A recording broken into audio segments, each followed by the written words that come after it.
Hora H do Agro, com Kellen Severo. Oferecimento Ihara.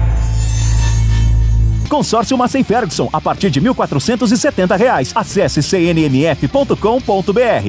Olá, sejam muito bem-vindos ao Hora H do Agro, um programa onde discutimos e analisamos os temas que mais importam para o agronegócio brasileiro.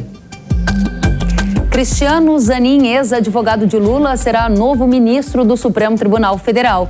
Nós vamos entender o impacto da mudança na corte para as pautas agro. Tribunal Superior Eleitoral começa o julgamento de ação contra Bolsonaro. Há risco de ex-presidente se tornar inelegível por 8 anos. Você vai ver também no cenário internacional. China e Estados Unidos encenam aproximação, com visita de secretário de Estado americano a Pequim. Logo depois, Biden chama Xi de ditador e China vê provocação política. O futuro do agro está ao lado de uma destas duas potências mundiais? A gente vai analisar este tema nesta edição. E tem ainda o lançamento do Plano Safra, que está previsto para os dias 27 e 28 de junho. E mais, o governo prepara uma proposta para regular o mercado de carbono. Você vai ver também. Recorde mundial.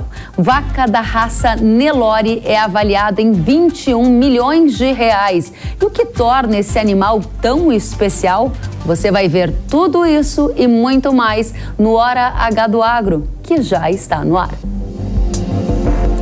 O plenário do Senado aprovou nesta semana, por 58 votos favoráveis e 18 contrários, a indicação do advogado Cristiano Zanin para o Supremo Tribunal Federal.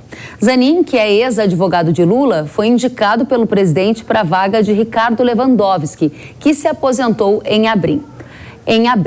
Zanin foi sabatinado pelos congressistas durante quase 8 horas e disse que se sente seguro e com a experiência necessária para atuar no STF.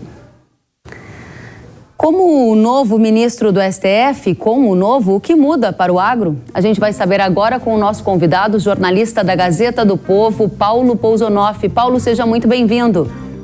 Muito obrigado. Eren, olá para você, olá a todos os seus espectadores. Fazia tempo que eu não vim aqui, já estava com saudade. Que bom, a gente também, uma honra estar com você aqui no Hora H do Agro.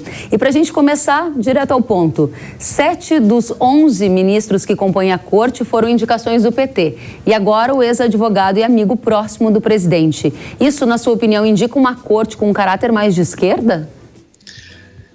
Não, é curioso você me perguntar isso hoje, porque essa semana mesmo eu estava vendo aí, li uma frase, eu não vou nem citar a fonte aqui, porque a fonte é uma pessoa que as pessoas têm um certo receio até de falar o nome, mas ele estava dizendo, usando um outro termo, né, para a esquerda, que é comunista, que é um termo um pouco mais enfático, mas ele dizia para a gente esperar não a economia esquerdista, a economia comunista, aquela economia planificada da União Soviética, né, que a gente sabe dos livros de história, mas para esperar, sim, uma sociedade cada vez mais esquerdista, cada vez mais comunista.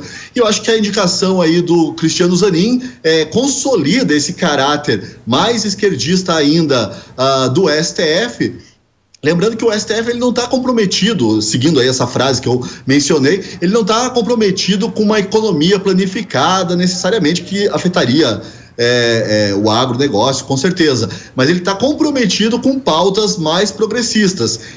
Isso não é nenhuma teoria da conspiração, Kelly, isso está lá muito claro no STF, tem vários textos lá, o pessoal que quiser procurar, entra lá no site do STF, que é a tal da Agenda 2030 da ONU. E a gente sabe que é uma agenda comprometida aí com mudanças climáticas, uma série de mudanças, né, de hábitos de consumo das pessoas, e também com uma ideia aí meio de despovoamento da terra, que seria bom para o planeta. Enfim, é uma agenda muito complicada para o agronegócio, para essa pauta aí que sempre parece entrar em conflito com a questão ambiental, e a gente sabe que esse conflito é uma coisa inventada, né? Pois é, Pozonoff, outro ponto que interessa demais a comunidade do agro, um dos temas mais importantes para o agronegócio brasileiro neste ano é o marco temporal das terras indígenas, que está com julgamento previsto para ser retomado em até 90 dias na corte. É esperado que o Zanin vote e ele foi perguntado sobre este tema. Eu vou pedir que você assista junto conosco aqui na Jovem Pan o que ele respondeu e na volta você comenta. Vamos acompanhar.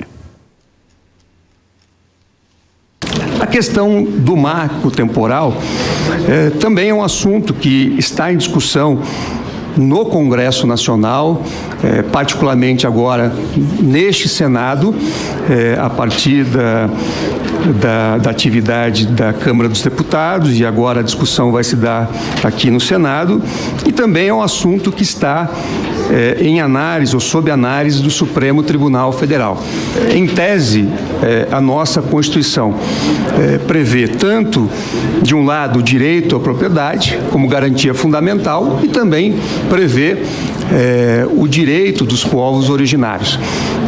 Então, tanto a atividade legislativa como o eventual julgamento deverá sopesar esses valores, acredito eu, e chegar numa forma de conciliar esses valores. Acredito também que o próprio Supremo esteja produzindo uma boa solução em relação a esse assunto. A afirmação não dá pistas de como ele deve votar, ou você acha que tem uma pista? Eu conversei, Pozonoff, com 3 fontes distintas e eles me disseram que viram um bom sinal ao Zanin mencionar o direito de propriedade na resposta dada. Qual é a sua avaliação?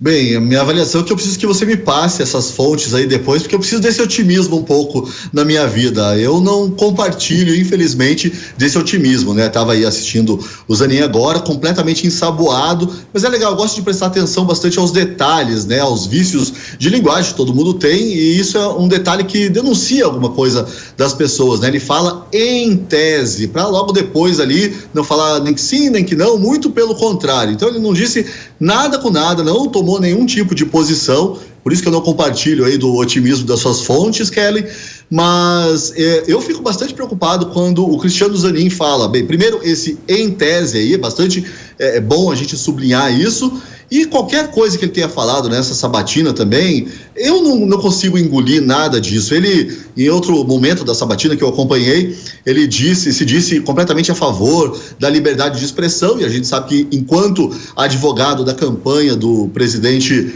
Lula, ele agiu bastante para censurar jornalistas e veículos de comunicação, então eu não confio nessa defesa dele da liberdade de expressão. Então por que eu haveria de confiar quando ele diz aí qualquer coisa, por mais vaga que seja, né, sobre o direito à propriedade? Eu acho que é bastante preocupante a primeira indicação e depois a confirmação do Cristiano Zanin no STF. Só reforça ali, o PT já tinha, né, o Toffoli, agora tem um outro braço importante ali, atuante dentro do STF, dentro da nossa Corte Máxima, que, vou repetir aqui, está comprometida lá com a Agenda 2030.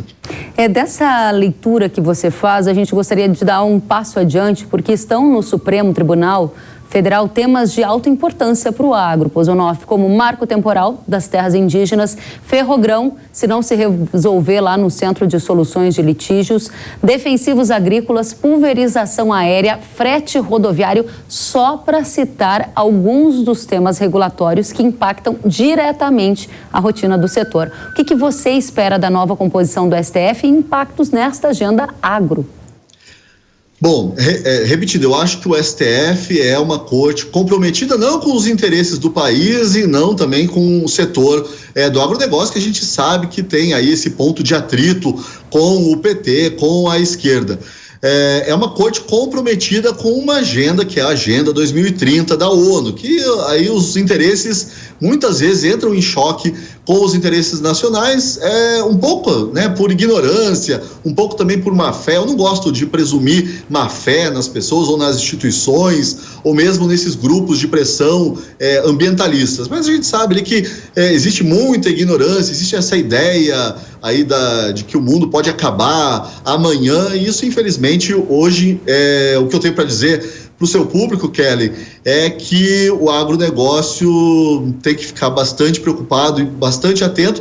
E o pior, né, Kelly, é porque o STF ele existe, uma Suprema Corte existe para dar aquela legitimidade legal, que é uma legitimidade moral das iniciativas do governo. Daí a gente acaba vendo uma Suprema Corte, eu não quero usar a palavra corrompida, mas eu vou usar, corrompida, né, comprometida com uma agenda que não interessa, não compartilha dos mesmos interesses da nossa sociedade, né, da população brasileira. Então é bastante complicado. Eu não compartilho nem um pouco de nenhum otimismo nesse sentido. Eu acho que a gente pode esperar aí derrotas bastante duras para o agronegócio. E aí, por consequência, para o país, né? Já que o agro tem um papel muito relevante na Sim. economia brasileira e no desenvolvimento também do interior, não é mesmo, Pozonoff?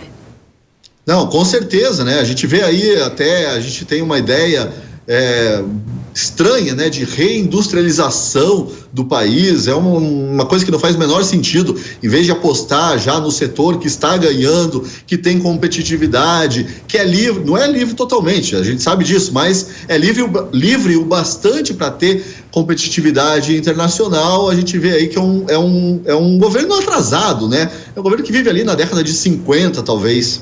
Ok, Pozonoff, fica com a gente, mais um minutinho, a gente vai trocar de tema e eu volto com você já já. O nosso tema agora é o julgamento do ex-presidente Jair Bolsonaro no Tribunal Superior Eleitoral. O TSE começou o julgamento do processo contra o Bolsonaro. A ação trata da reunião do então presidente com embaixadores, realizada em julho do ano passado no Palácio da Alvorada, sobre o sistema eletrônico de votação. Se for condenado, Bolsonaro vai ficar inelegível por 8 anos e não vai poder disputar as próximas eleições. Na ação, Bolsonaro é acusado de abuso de poder político e uso indevido dos meios de comunicação.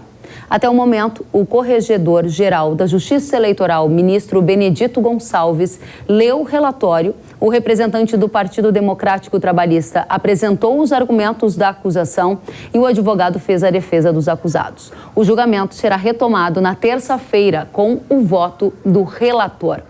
Vale lembrar que Bolsonaro teve maioria dos votos nas eleições de 2022 em estados que têm um forte perfil agrícola. É o caso, por exemplo, de Mato Grosso do Sul, Paraná e Santa Catarina, só para citar alguns. A pergunta é para você, Pozonoff, como o TSE deve decidir?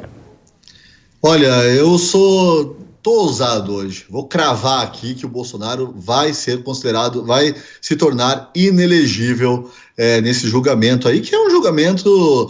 foi curioso, né? Que eles não fizeram aquele mesmo teatrinho rápido ali, relâmpago, que eles fizeram com o caso Deltan Dallagnol. Aí eles prolongaram um pouco mais, prolongaram um pouco essa ansiedade aí por parte dos apoiadores do presidente, do ex-presidente Jair Bolsonaro. Eu até brinquei que uma semana de derrota, né, para a direita, para os conservadores liberais, com a indicação, com a aprovação, do nome do Zanin para o STF, de repente ali o TSE falou assim: calma, pessoal, que eles vão sofrer muito, vamos deixar eles descansarem um pouquinho no fim de semana. Mas é isso, Kelly, eu aposto na inelegibilidade, é uma palavrinha difícil, de Jair Bolsonaro. E aí a direita, os conservadores, os liberais, os apoiadores, aí eu sei que também tem essa identificação muito grande do agronegócio, a gente vê pelas feiras agrícolas aí, eles vão ter que buscar novas lideranças, né? E essa decisão do TSE que você aponta na direção de que tornará Bolsonaro inelegível, é uma decisão sem volta ou ela poderá ser revertida, Pozonoff?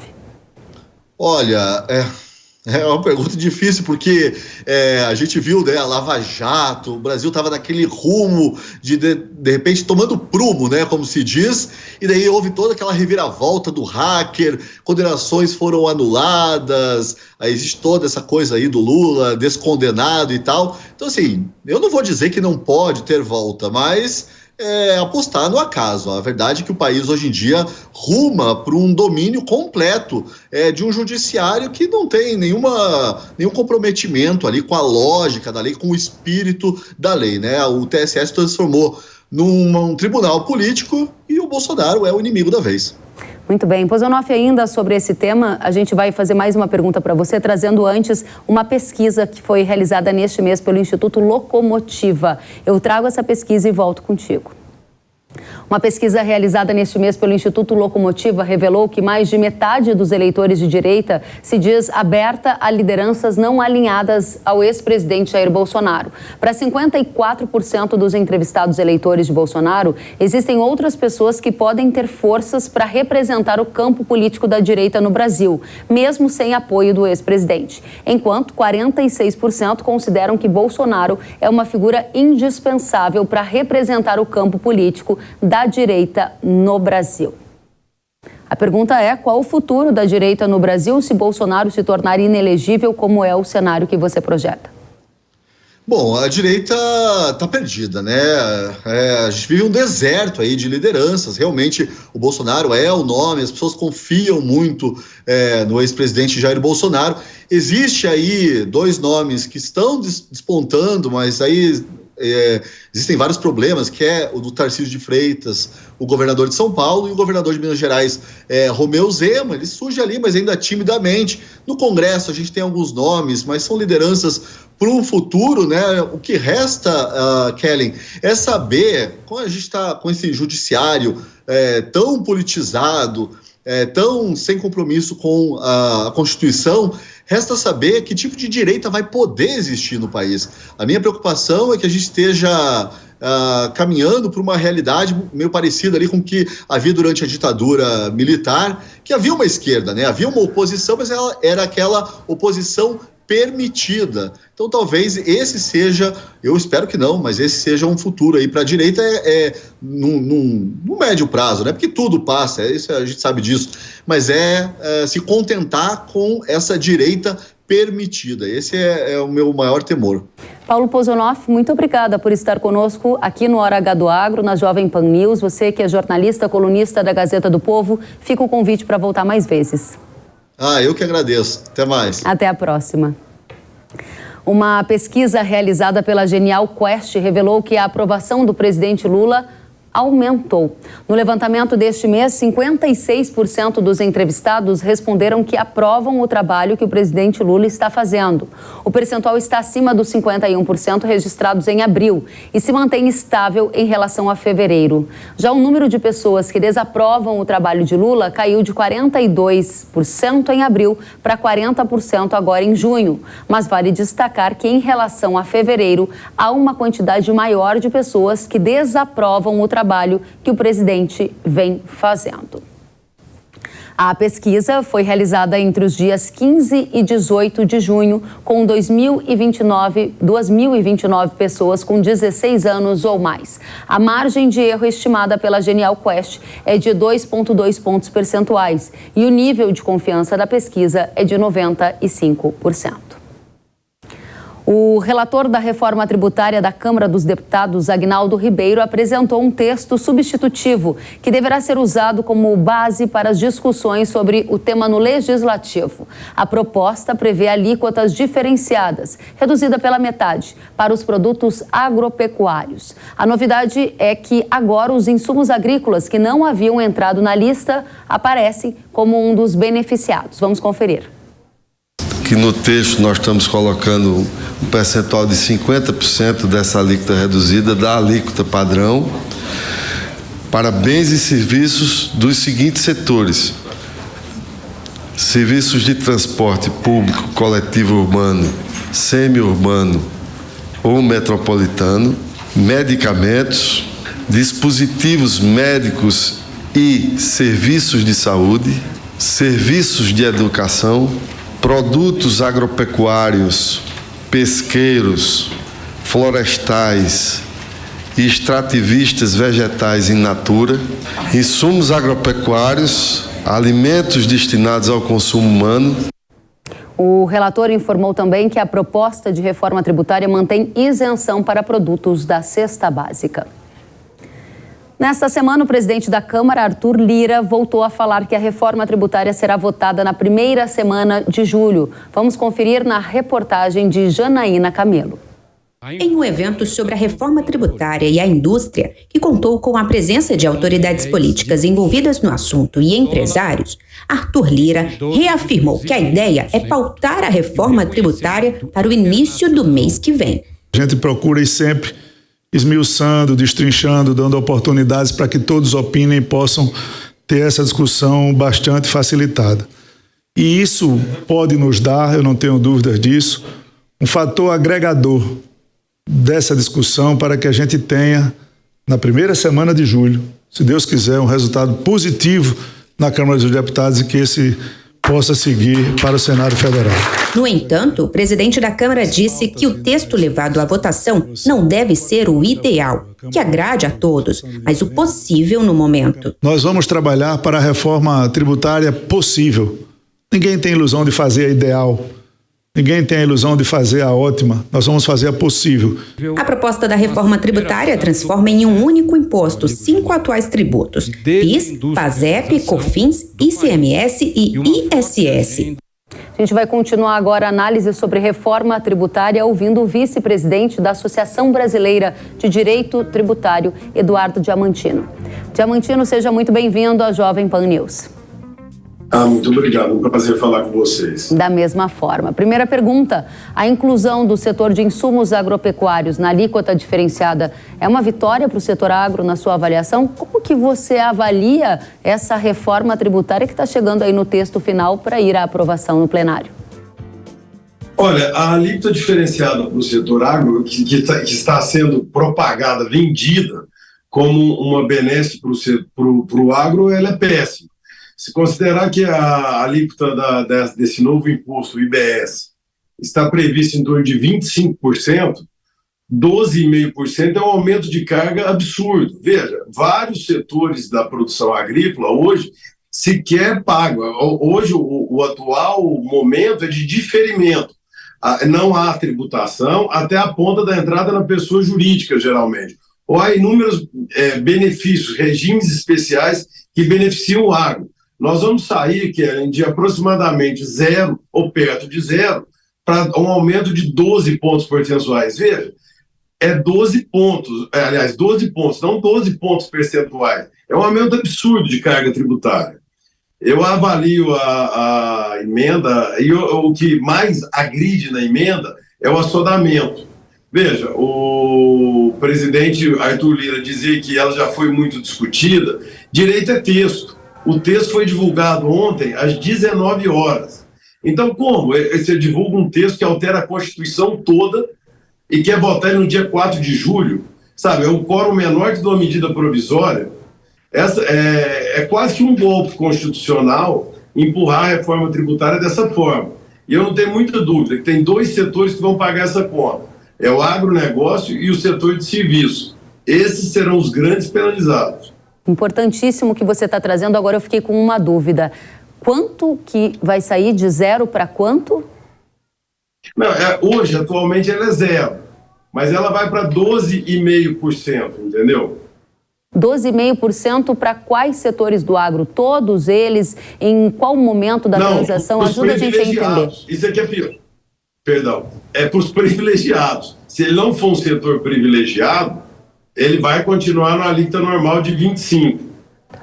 O texto é tão incompleto que o texto não tem alíquota, a rigor é rigor. Ele remete para a lei complementar a definição de alíquota. Então, veja, mas a alíquota falada e propalada seria de 25%. Então, o que você está dizendo para a nossa audiência é que, quando a gente está aqui noticiando, como está na manchete, impostos, agronegócio terá alíquota menor. Terá, comparado a outros setores da economia, dentro desse texto para a reforma que se quer aprovar em julho. Porém, este cenário, se aprovado, colocará o agronegócio numa condição pior, ou seja, colocará o agro como um pagador de mais impostos em comparação com o que ele paga hoje. Essa é a sua conclusão, Diamantino? Essa é a conclusão inexorável. Todo mundo que lê com atenção chega a essa conclusão. As entidades de classe do agro relutavam por pagar 1/3 da alíquota normal. Veja, 1/3 nós estaríamos na casa de 8%. Então, e ele mandou o texto com 50%. O setor teria dificuldade em aceitar essa alíquota média de 8%. E o texto está com essa alíquota média de 12,5%. Interessantíssimo. Agora, o presidente da Câmara, Lira, ele disse nesta semana que a bancada do agro é forte e que sem diálogo com o setor a reforma tributária nem começaria. O texto, do jeito que foi apresentado, tem chance de passar no Congresso na sua avaliação? Porque se a bancada do agro considerar que esse texto não funciona, ela tem gente suficiente para barrar o avanço desse texto, não tem? Kelly, eu tenho acompanhado as discussões no IPA, no Instituto Pensar Agro, representando a BCZ, e todos lá, pelas discussões que eu tenho acompanhado, não gostam do texto. Eu acredito que o setor agro, a bancada agro, se tiver um pingo de juízo, tem que barrar essa reforma. Muito importante. Você está trazendo, então, o primeiro destaque, que o agro vai pagar mais impostos se esse texto passar. Segundo, que do jeito que está, a melhor situação seria a bancada do agro barrar e votar contra esta reforma. A sua conclusão é que não deve ter uma reforma ou essa reforma precisa de tempo para ser discutida, mas do jeito que está, não é melhor aprovar? O Kelly, eu gosto de citar o ministro Eliomar Baleiro, na década de 70, um dos grandes tributaristas brasileiros, que dizia sempre: tributo bom, imposto velho. Já está sedimentado, já está, vamos dizer, consolidado a interpretação. O que eu acho que aconteceu foi um movimento de comunicação de massas que começou a se dizer que a reforma tributária é indispensável para o agronegócio. Não é. O que é indispensável é a reforma do Estado. Esse Estado, vamos dizer, nesse arcabouço pouco liberal. Isso teria que ter sido feito. Agora, se é que vai se discutir, se já não tem mais espaço político para evitar a reforma, vamos enfrentar a reforma, mas com calma. Enfrentar a reforma pensando exatamente qual é a carga que vai suportar. E veja, a gente sai de uma comparação, eu acho isso muito interessante. O pessoal agora diz que tem que ser o IVA, como a Europa. Eu não fiz a conta, mas eu acredito que, por exemplo, o município de Altamira deve ter uma área próxima da Bélgica, se não for melhor. Então, agora, nós que somos o modelo a ser copiado do agro, vamos copiar a tributação dos europeus? Por quê? Para perder eficiência? Essa é a finalidade da reforma agrária, da reforma tributária? Não consigo entender a lógica disso. Diamantino, esse é um tema muito delicado. Eu vou pedir a sua ajuda e a sua experiência, porque se alguém chega naquela mesa do bar entre amigos e se coloca contra a reforma tributária, geralmente esse alguém vai ser profundamente questionado, porque, assim como você disse, há uma mentalidade de que a reforma tributária é o melhor a ser feito ao país. O que você está dizendo é que nem toda reforma tributária vai levar ao resultado desejado. E essa que está aí, na sua avaliação, não levará. Quais são os 3 ou 4 principais itens que quem quer refutar o avanço dessa reforma tributária tem que saber na ponta da língua? Olha, eu acho que o primeiro é o assodamento. A Constituição Federal de 88 talvez seja a mais completa de todas do mundo moderno em termos de garantias e especificação dos tributos. Isso significa garantia para o contribuinte. Essa remete tudo para a lei complementar. Então, a primeira coisa, vamos devagar e vamos discutir isso com calma. O segundo é que tributar menos o setor agro não é favor, é necessidade inerente ao setor. Aliás, o setor agro e o setor de serviços. E o terceiro é que modelo bom é o que nós testamos. O Brasil, sabe, que ele precisa deixar esse complexo de vira-lata aí, naquela feliz expressão do Nelson Rodrigues, de achar que o que vem de fora é melhor. Não, o sistema tributário, principalmente no agro, funciona muito bem. Veja, 95% dos produtores brasileiros são pessoa física, talvez até um pouco mais. E agora vai todo mundo pagar o IBS. Qual a vantagem de tributar o agro? Eu não consigo entender isso. Muito bem. A última questão, para ficar ainda mais claro.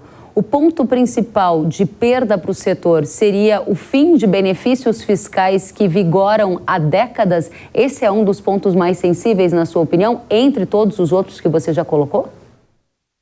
O Kelly, eu acho, assim, o que é benefício fiscal, né? À medida que, por exemplo, vou pegar um exemplo do convênio 100, aquele que rege boa parte do diferimento, ou seja, eu, produtor rural, não pago ICMS, que fica postergado para a entrada da mercadoria na pessoa jurídica. Vamos pegar um exemplo simples do leite. Eu não pago o ICMS do leite, o laticínio recolhe por mim. Isso é benefício fiscal? O cara que o produtor rural que tira 100 litros de leite por dia, 150 litros de leite, está obrigado a ter uma contabilidade, um produtor. Essa história, o limite, tem uma previsão lá que o limite para o pequeno produtor, o limite é suficiente? Qual a vantagem de tributar o início do agro? E tem sempre, evidentemente, que toda ideia macabra tem alguma saída. Ele diz o seguinte: se por acaso ele tributar mais, ou tributar as exportações, veja que isso tem cara de coisa argentina, ele vai devolver o dinheiro. Quando alguém recebeu o dinheiro do governo, pegou o cashback. Nós trabalhamos com indenização, veja, a vida inteira, essa novela de precatório, não paga ninguém, essa luta de todo mundo para receber do governo. Eu não acredito em cashback do governo. Eu acho que essa reforma ainda tem uma outra complicação. Benefício fiscal não é vergonha igual que é acreditar o ministro Haddad. Benefício fiscal é benefício decorrente de lei para equalizar uma situação de fato. Mas ele vai deturpando o conceito, e aí fica fácil de contar uma narrativa, né? Excelente. Eduardo Diamantino, muito obrigada pelo serviço prestado à nossa comunidade aqui que assiste o Hora H do Agro, porque a gente precisa de análises profundas para não comprar uma versão mal analisada da situação. Diamantino, muito obrigada. Eduardo Diamantino, que é vice-presidente da Associação Brasileira de Direito Tributário. Volte mais vezes, a gente vai precisar dos seus conhecimentos para entender toda essa discussão. Eu estou sempre às ordens. Muito obrigado. Obrigada a você também. O ministro da Agricultura, Carlos Fávaro, confirmou em entrevista exclusiva à Jovem Pan que o anúncio do Plano Safra 23-24 vai ocorrer nas próximas terça e quarta-feira, dia 27 e 28 de junho. Ele também comentou que o plano será robusto, mas admitiu dificuldades na comprovação das práticas sustentáveis do agricultor. Vamos conferir. As taxas de juros praticadas no Brasil hoje são taxas de juros proibitivas, quase 14%, 13,75% a taxa básica de juros, para equalizar dentro dos padrões necessários da agropecuária brasileira, ainda mais em um ano onde os preços dos commodities estão muito achatados, inclusive com algumas atividades estão não tendo nem rentabilidade neste momento, fica quase impossível de fazer essa equalização. O ministro também admitiu que há desafios na comprovação de políticas verdes. É o nosso objetivo premiar as boas práticas. Eu posso lhe dizer, o Plano Safra será mais robusto, atenderá às demandas crescentes do setor, mas nós estamos ainda com dificuldade, não, além de ajustarmos o orçamento para essa premiação, mas estamos trabalhando para isso, a dificuldade também que temos na comprovação das boas práticas. Aqui nós estamos achando uma fórmula para que possa reconhecer as boas práticas do produtor, os órgãos de controle, Tribunal de Contas da União, Ministério Público Federal, todos os órgãos de controle têm que compreender que nós estamos falando de quando vai se dar um prêmio, um benefício, é dinheiro público. Isso tem que estar equalizado, de uma forma facilitada de ser comprovada, rigorosamente comprovada. Então, esses detalhes que a gente ainda vai procurar ajustar para apresentar no dia 27. Vai lembrar que o Plano Safra é uma das políticas agrícolas mais importantes para o agro. Nela, o governo anuncia um volume de recursos via crédito rural com linhas de financiamento para custeio e investimento das atividades. Algumas das linhas têm taxas de juros abaixo das taxas praticadas pelo mercado. E ainda falando de Plano Safra, nesta semana o ministro do Desenvolvimento Agrário e Agricultura Familiar, Paulo Teixeira, ele participou de uma reunião com a Frente Parlamentar da Agropecuária e afirmou que o Plano Safra vai contar com linha para a produção de maquinário específico para pequenos produtores.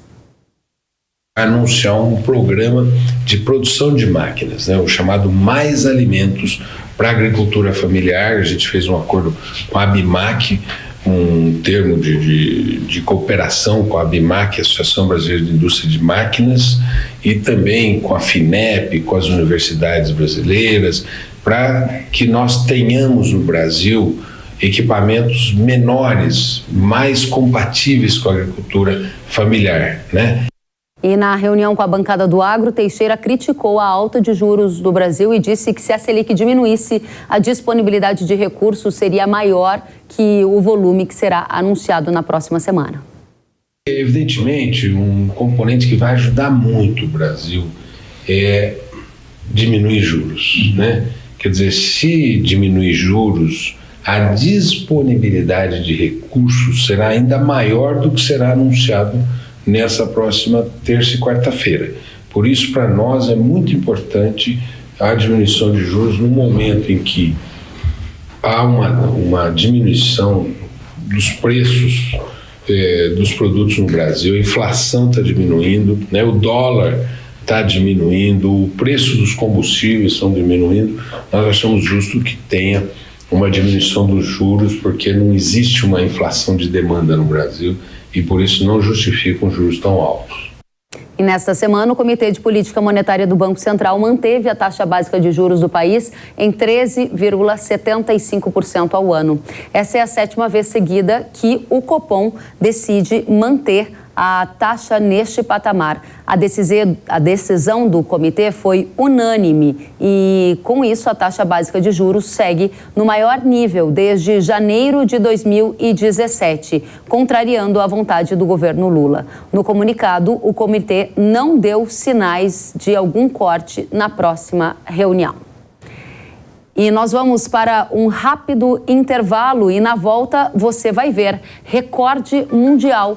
Vaca Nelore de agropecuária brasileira é avaliada em cerca de 21 milhões de reais. Por que esse animal é tão valioso? A gente vai saber em detalhes a seguir. Tem tudo isso e mais, eu espero você.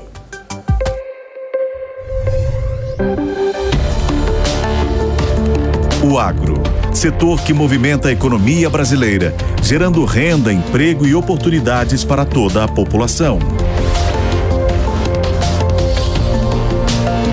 Hora H do Agro, com Kellen Severo. Precisando de uma nova máquina para aumentar a sua produtividade? Aqui no Consórcio Nacional Massey Ferguson lançamos o Grupo 377. Com ele vem vários benefícios exclusivos para você, como planos em até 10 anos para pagar, sem juros, sem taxa de adesão e parcelas reduzidas a partir de R$ 1.470. Aproveite e procure a rede de concessionárias Massey Ferguson. Quer saber mais? Acesse www.cnmf.com.br ou entre em contato pelo WhatsApp 11 9 3016 0316. Sabia que o Brasil é um dos maiores produtores de soja e milho no mundo? Esse mercado movimenta mais de 70 bilhões de dólares anualmente e tem muitas oportunidades. Com o curso de comercialização de soja e milho da NIL, você aprende a negociar preços em bolsas internacionais e proteger seu capital. O professor João Birkan tem mais de 60 anos de experiência e vai te ensinar como ganhar dinheiro no agronegócio. Garantir uma taxa melhor do dólar para daqui a 12 meses. Esse curso é ideal para você que quer trabalhar com trading de soja e milho no mercado financeiro e para você que é produtor e quer potencializar os lucros com sua safra. Ingresse no setor que mais cresce no Brasil. Acesse nilcursos.com.br e inscreva-se.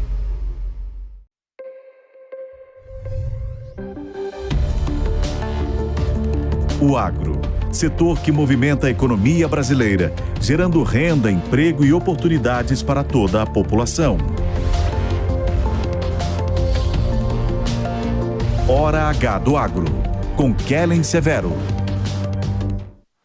Estamos de volta com Hora H do Agro aqui na Jovem Pan News. A Confederação Nacional da Indústria, CNI, apresentou ao governo uma proposta para regulamentar o comércio de carbono no Brasil. Vamos conferir. No mercado de carbono, cada empresa tem um limite para emitir gases que provocam o chamado efeito estufa. Quem emite menos do que o limite recebe créditos que podem ser vendidos aos que superam as taxas. Rumo à implementação do Sistema Regulado de Comércio de Emissões de Carbono no Brasil, o governo federal e o setor industrial deram mais um passo importante nas negociações. O gerente executivo de Meio Ambiente e Sustentabilidade da Confederação Nacional da Indústria, Davi Bontempo, destaca que a proposta apresentada pela categoria às autoridades do país é baseada principalmente em 3 temas. né? A gente vai falar de governança e daí a necessidade do setor industrial, que é o ente que vai ser regulado num primeiro momento em termos de implementação do mercado de carbono, participe das decisões estratégicas, participe das discussões. O segundo ponto é a metodologia, chamada monitoramento, relato e verificação, que precisa ser trabalhada, né, de forma paralela com o andamento da legislação.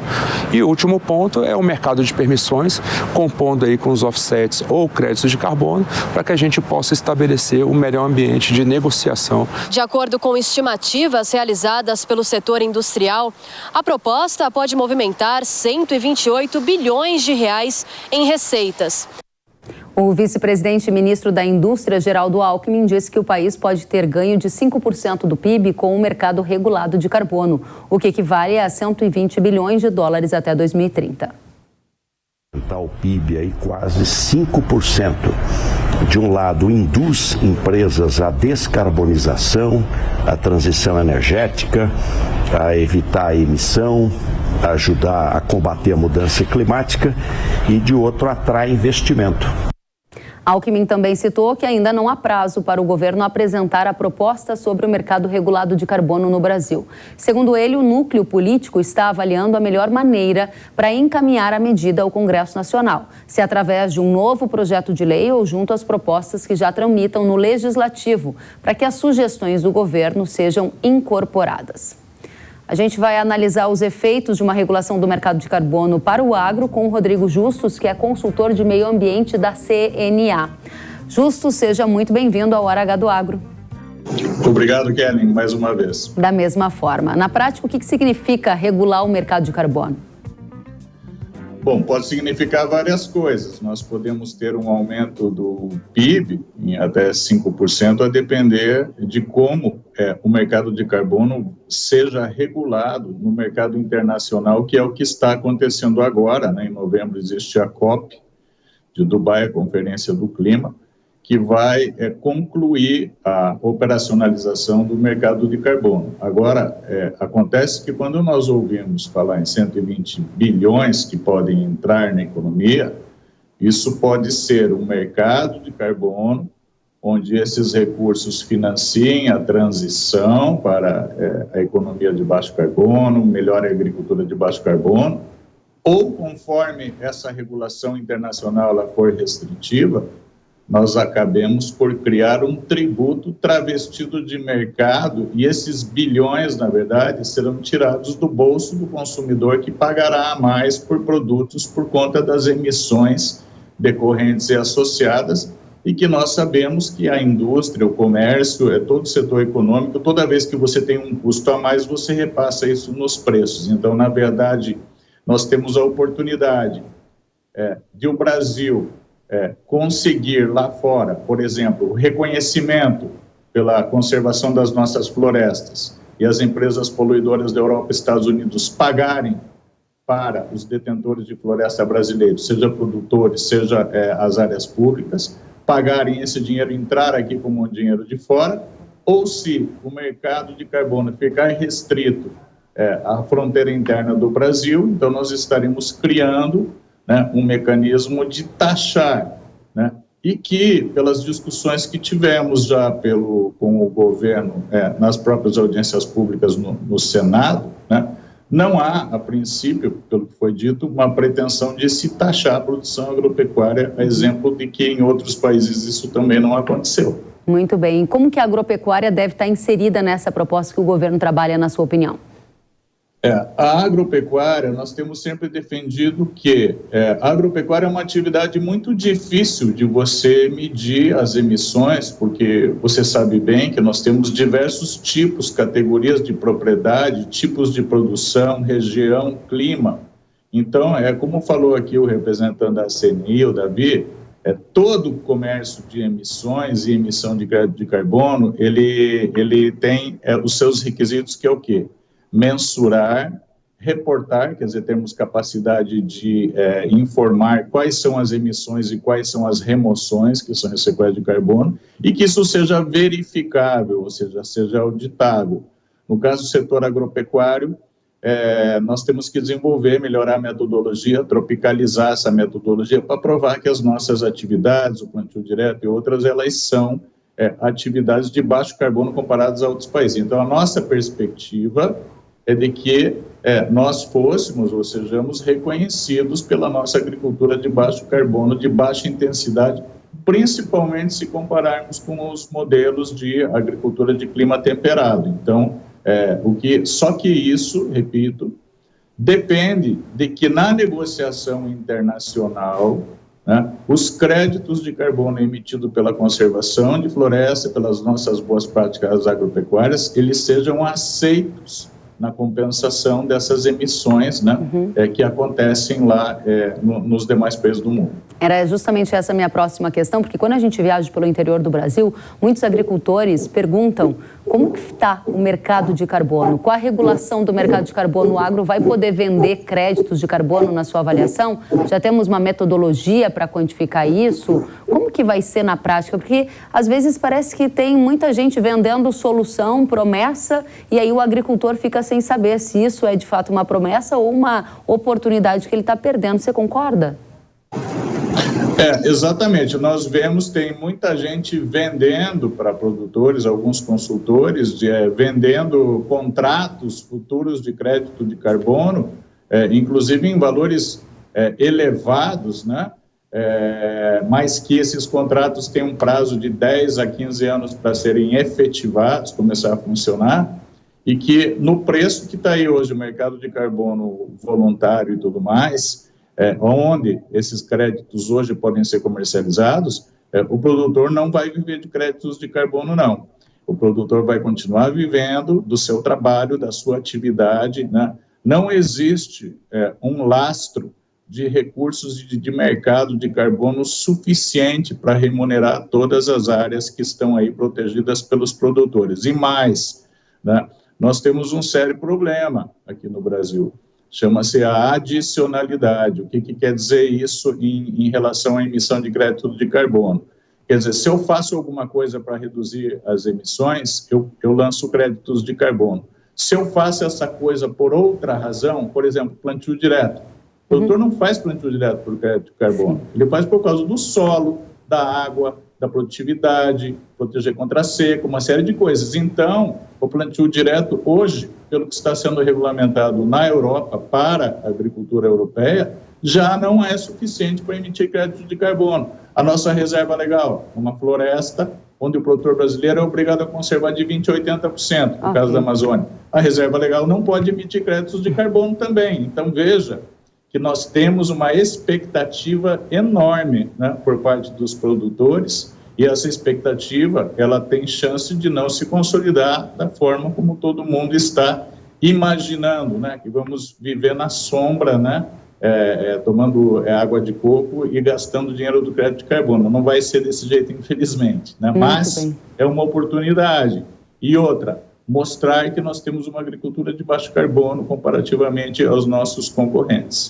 Rodrigo Justus, consultor de meio ambiente da CNA, agradeço demais pelos esclarecimentos para a nossa audiência. Volte sempre.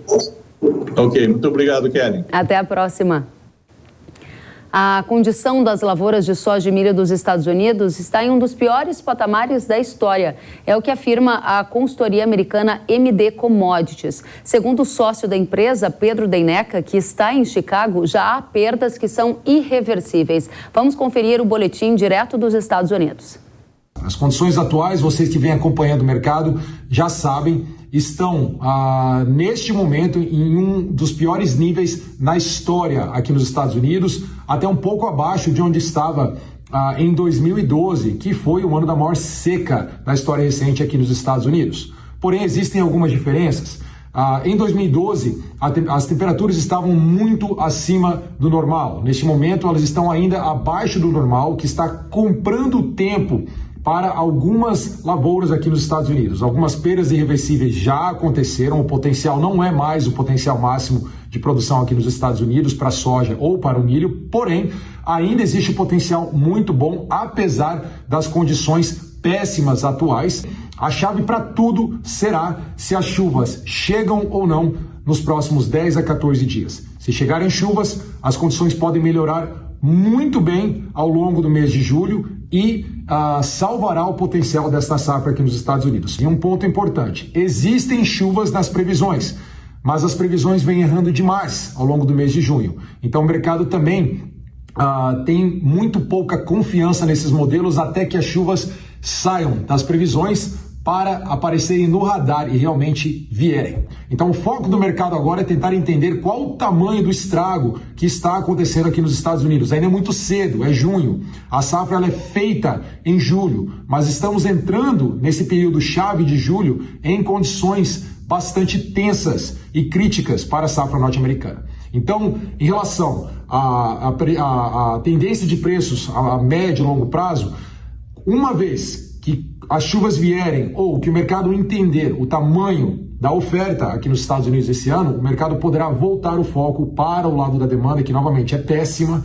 e aí sim a gente pode tentar digerir o que pode acontecer com preços. Mas no curto prazo, o mercado está literalmente na mão de dois principais fatores: o clima e os especuladores que estão entrando novamente com tudo na compra, colocando o que nós chamamos de prêmio climático em cima de preço. Há muita incerteza no mercado, não há como dizer, o preço vai subir ou vai cair, porque estamos literalmente na mão de clima, que é algo que está se tornando cada vez mais imprevisível devido ao fato, principalmente, que as previsões erraram muito ao longo do mês de junho. Os especuladores exageraram já esse movimento de alta, mas isso é totalmente normal durante mercados climáticos. E preços podem ficar ainda mais exagerados para cima se não chover. Porém, tem o outro lado da moeda também. Se e quando voltar a chover, principalmente se voltar a chover agora, nesses próximos 10 a 14 dias, e os modelos começarem a acertar e as chuvas ficarem nas principais regiões de produção aqui nos Estados Unidos, a queda de preços pode ser também bastante agressiva ao longo do mês de julho. Prestem atenção, cuidem da sua gestão de risco. Muito obrigada, Pedro Deneca, direto dos Estados Unidos. E no último fim de semana, o secretário de Estado americano Antony Blinken esteve na China em uma série de reuniões com diplomatas. Esta foi a primeira visita de um secretário de Estado dos Estados Unidos ao país asiático em 5 anos. A visita ocorre em um momento de tensão nas relações entre as duas maiores economias do mundo. À imprensa estatal, o chanceler chinês disse que a cooperação sino-americana vive o seu ponto mais baixo em mais de 40 anos. Blinken também se encontrou com Xi Jinping, presidente da China. A viagem deveria ter acontecido em fevereiro, mas a descoberta de um balão chinês de alta altitude sobrevoando o espaço aéreo dos Estados Unidos tumultuou as relações entre os países na época e a visita foi adiada. Um dia depois do encontro do representante americano com os chineses, o presidente dos Estados Unidos, Joe Biden, equiparou Xi Jinping a ditadores, referindo-se à recente crise em que os Estados Unidos abateram o balão chinês. Biden disse que essa foi a grande vergonha para os ditadores, quando eles não sabiam o que estava acontecendo. Em outro momento, o presidente americano elogiou o trabalho do secretário dos Estados Unidos na China, mas advertiu que levará tempo para que as relações entre os países se normalizem.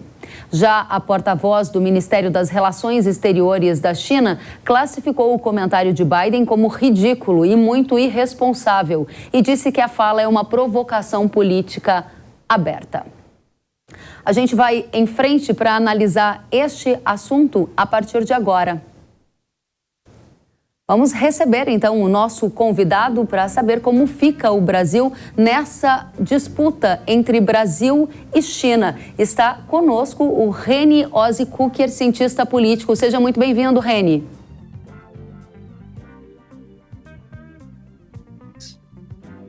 A gente não te ouviu, vou te dar mais uma vez umas boas-vindas para que agora sim a gente consiga te ouvir direitinho. Seja muito bem-vindo. Boa tarde, Kellen.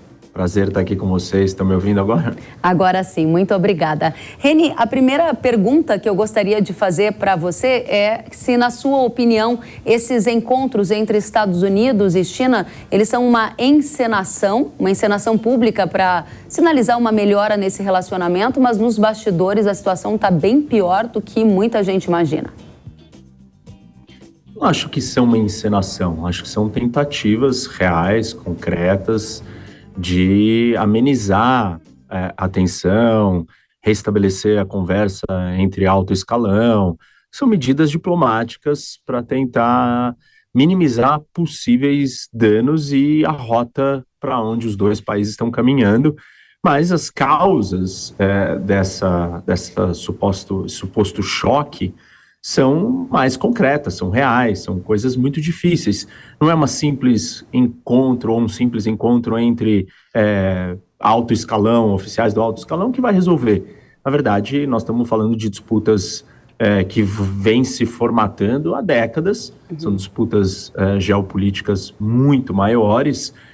A China, quanto mais poderosa fica, mais relevante, mais ela sente que ela tem vontade de impor o seu ritmo, as suas regras no mundo. E isso entra em choque com um mundo centrado e governado, né, governado no sentido de sendo liderado pelos Estados Unidos, e é inevitável que em algum momento os dois países acabem entrando em algum tipo de conflito. A grande pergunta é: qual vai ser esse conflito? Se é um conflito só econômico, se é um conflito político, ou, em última instância, uma guerra, né? Conflito armado entre os dois. É inevitável que a gente chegue a algum tipo de conflito para que exista uma transição. Historicamente, nenhum momento, né, das relações internacionais no mundo, nós tivemos um país que almejava chegar à posição de poder máximo de liderança, tirando o outro que estava naquele posto, sem conflito, sem guerra. Isso não é feito amigavelmente. Olha, a China chegar, então, Estados Unidos, agora eu me sinto mais forte, mais poderosa, é a minha hora de sentar aqui nessa cadeira e mandar no mundo. Isso não vai acontecer desse jeito. Cada um vai tentar resistir. Agora, nós temos que nos perguntar, ou tentar entender se realmente quem tem mais poder, ou mais força, ou mais capacidade de vencer este confronto. Militar ou não, né? Guerra ou não, mas o choque entre essas duas grandes potências, ao longo da história, nós tivemos momentos onde esse choque não virou uma guerra. A Guerra Fria era exatamente isso. Os Estados Unidos contra a União Soviética era uma guerra fria, não virou uma guerra quente. A União Soviética implodiu de dentro e ruiu. E os Estados Unidos, então, ganhou aquele confronto, aquele choque. E isso pode acontecer. Não necessariamente temos que ter uma guerra. Mas me parece que a China tem uma posição econômica muito mais sólida para um país que vai implodir de dentro e aí sim, né, ruir.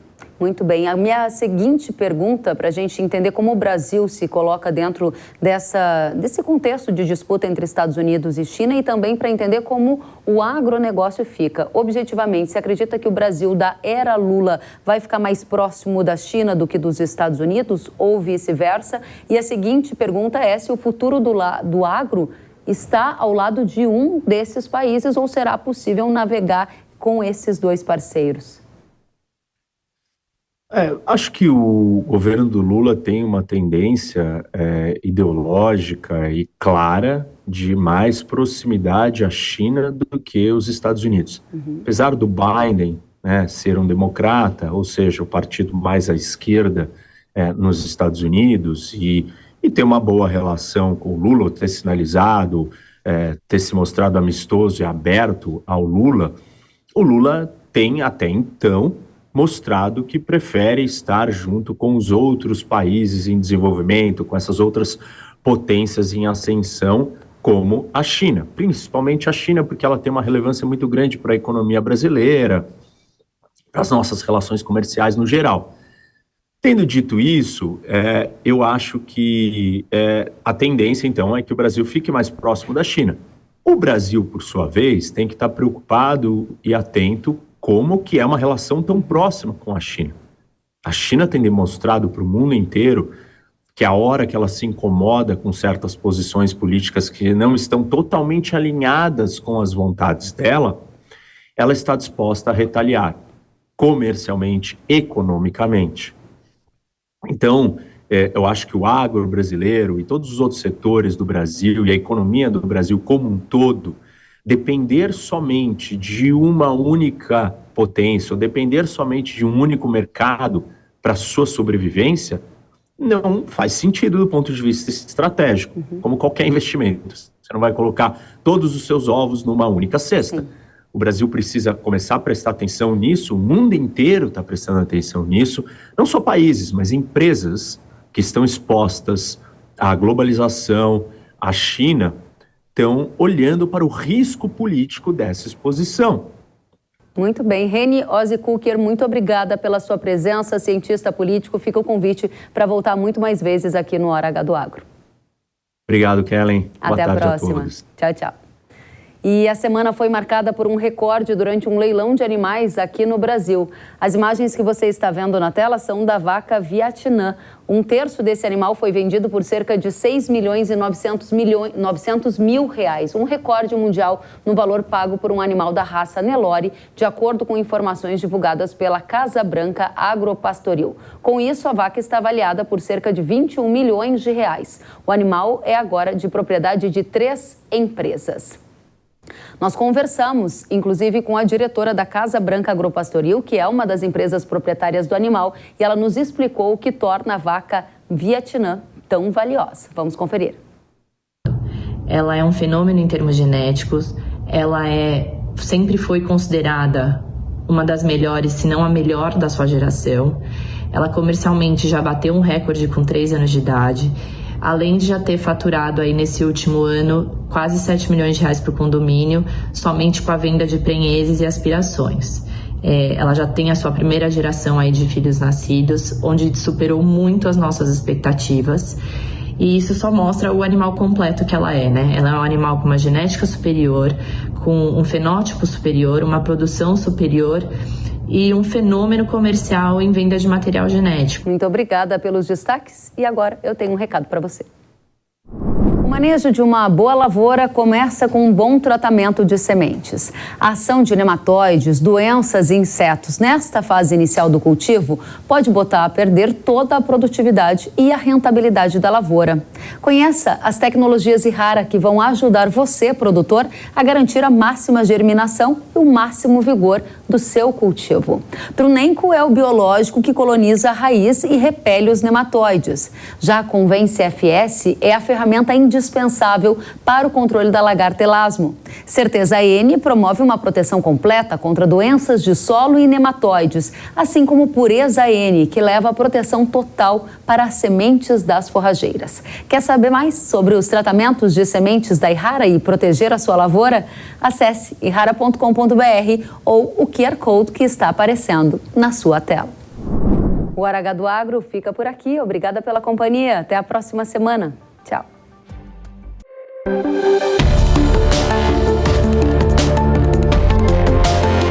Hora H do Agro, com Kellen Severo. Oferecimento Yara. Consórcio Massey Ferguson, a partir de R$ 1.470. Acesse cnnf.com.br. Realização Jovem Pan News.